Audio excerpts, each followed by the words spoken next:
25 तारीख को कमल के फूल का, और मुझे यहाँ से एक बार तो कम से कम जिता करके भेजें।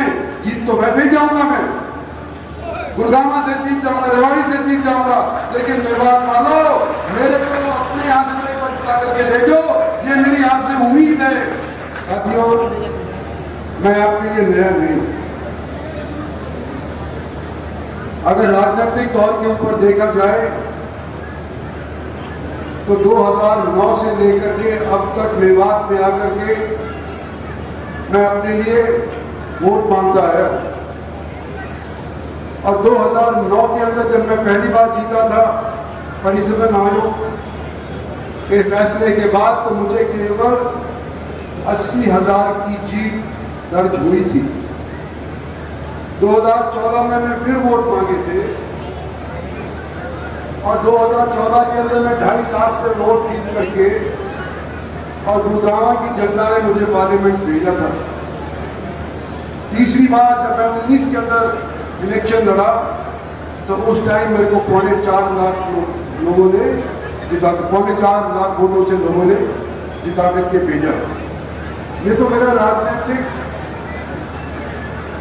सिलसिला भारतीय जनता पार्टी के साथ जुड़ने के बाद और मेवात के अंदर वोट मांगने का है, लेकिन मेवात से मेरा नाता बहुत पुराना है। और याद दिलाना चाहता हूं, अगर आप लोग इतिहास के पन्ने को पलटेंगे तो याद करो, जब पहली बार हिंदुस्तान के अंदर आजादी की लड़ाई की जंग छिड़ी थी, तो मेरे दादा मेवात वाले अकेले ही नहीं, भारतवर्ष के अंदर अनेक जगहों के ऊपर अंग्रेजों के खिलाफ युद्ध जो छेड़ा गया था, राव तुलाराम के नीचे मेवातियों के साथ बहादुर शाह जफर को दिल्ली के तख्त के ऊपर बिठाया था।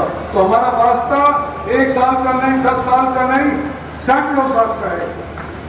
और मैं आज आपको जब बोल रहा हूं, हालांकि मैं मेवाती नहीं हूं, लेकिन मेरा दिल गवाही देता है कि कोई शख्स मेरे पास आया हो, रेवाड़ी का हो,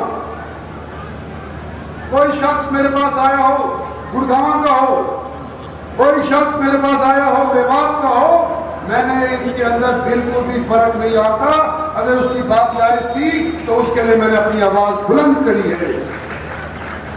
निजी तौर के ऊपर मेरा नफा हो या नुकसान हो, इस चीज की परवाह करे बिना मैंने जायज बात को कहने की हिम्मत रखी है। और आज आपके बीच में खड़ा होकर के मैं यूं कहना चाहता हूं कि जो 10 साल के अंदर भारतीय जनता पार्टी ने इस क्षेत्र के अंदर काम किए थे, एक मौका और नरेंद्र मोदी की सरकार को दो। आने वाले 5 साल के अंदर, 10 साल के अंदर जो काम किए हैं वो आपके भुला दिए जाएंगे और नया कीर्तिमान स्थापित कर दिया जाएगा। लेकिन फिर भी कोई अपनी आंख मूंद ले, उसका तो किसी के पास कोई इलाज नहीं, लेकिन जो आंख खोल करके देख सकता है, उसको मैं भारत सरकार की तरफ से जो यहां योजनाएं रची गई हैं उनका मैं जिक्र जरूर करना चाहता हूं। सबसे पहले दिल्ली मुंबई एक्सप्रेसवे जो मेवात को छूता हुआ, सोना को छूता हुआ जाता है, 1 लाख करोड़ रुपया भारत सरकार का इसके ऊपर खर्च हुआ है। जब जाकर के करना है, दौसा तक पूरा हो गया है और बंबई तक जाने की थोड़ी सी कर्तव्यताई है। हम पर आप कुंडली मानेसर पलवल के हाईवे को इस्तेमाल करते हैं, किस सरकार की देन है? भारतीय जनता पार्टी की सरकार की देन है कि जो रोजमर्रा हम इसका इस्तेमाल करते हैं चंडीगढ़ को जाने को या आगरा को जाने को, ये भारत सरकार की और हरियाणा सरकार की देन है। लेकिन ये शायद आप लोगों को नहीं मालूम कि इसके साथ साथ भी भारत सरकार की एक योजना इस तौर पे है कि ऑर्बिटल रेल कॉरिडोर, जिसके ऊपर खर्च लगेगा 5,600 करोड़ रुपया, वो इसके बाजू के अंदर हम घुमाएंगे और पैसेंजर ट्रेन यहां पर चलाएंगे। पैसेंजर ट्रेन की मांग मेवात में सदियों पुरानी है।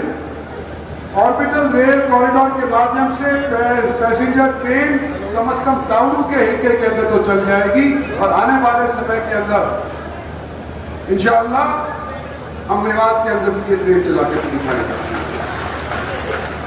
पिछले बजट के अंदर नरेंद्र भाई की मोदी की सरकार के बजट के अंदर एक प्रावधान करना बकाया था कि मेवात के अंदर रेल चलाने के लिए एक हेड खोला जाए। और मैं क्योंकि उनकी नरेंद्र मोदी की कैबिनेट का सदस्य हूं, पार्लियामेंट के अंदर मैं एमपी हूं, मुझे मालूम है कि वो बजट खोल दिया गया है। और अब जब माली हालत रेलवेज की सुधर गई है तो आने वाले 5 साल के अंदर हम मेवात के अंदर, नूह के अंदर, फिरोजपुर का और पुराना तक रेलगाड़ी बढ़ाएंगे और इसको मुकम्मल करेंगे। मेरे पास दायित्व भारत सरकार के अंदर नीति आयोग का प्लानिंग का है। जो योजनाएं बनती हैं देश के अंदर, जो योजनाएं बनती हैं हरियाणा के अंदर, उसके अंदर मेरा भी योगदान होता है। और यहाँ का क्योंकि मैं नुमाइंदा था, मैं आपको बताना चाहता हूँ कि आपके जिले को एस्पिरेशनल डिस्ट्रिक्ट के अंदर नीति आयोग की तरफ से यूं रखा गया कि बाकी जिलों के बराबर नूह जिले को भी आका जाए, इसको पिछड़ा जिला कहना बंद करा जाए। इसके अंदर एस्पिरेशनल डिस्ट्रिक्ट मेवात को भी हमने ऐलानिया चित्र करके दिखाया है। एक नूह से फिरोजपुर झिरका आगरा बॉर्डर तक 4 लेन की मांग कई दिनों से विलंबित है। मैं आज आपको कहना चाहता हूं कि ये मंजूर हो चुकी है और थोड़े ही दिन के अंदर जब आचार संहिता हट जाएगी, इसके ऊपर काम शुरू हो जाएगा। कहने को तो बहुत चीजें हैं,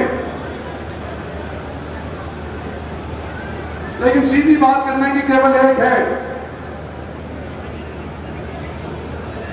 कि मैं आपका हमसफर हूं, आपका साथी हूं। आज मैं आपसे वोट मांग रहा हूं, आप मुझे हल्के में ना आगे आने वाले समय के अंदर मैं आपके काम आने वाला बंदा हूं। इसलिए मुझे और मेरी पार्टी को आपका वोट चाहिए। कृपया बटन दबाएं 25 तारीख को कमल के फूल का, और मुझे यहाँ से एक बार तो कम से कम जिता करके भेजें। जीत तो वैसे ही जाऊंगा, मैं गुड़गामा से जीत जाऊंगा, रेवाड़ी से जीत जाऊंगा, लेकिन मेवात वालों मेरे को अपने यहाँ से जिता करके भेजो, ये मेरी आपसे उम्मीद है। धन्यवाद।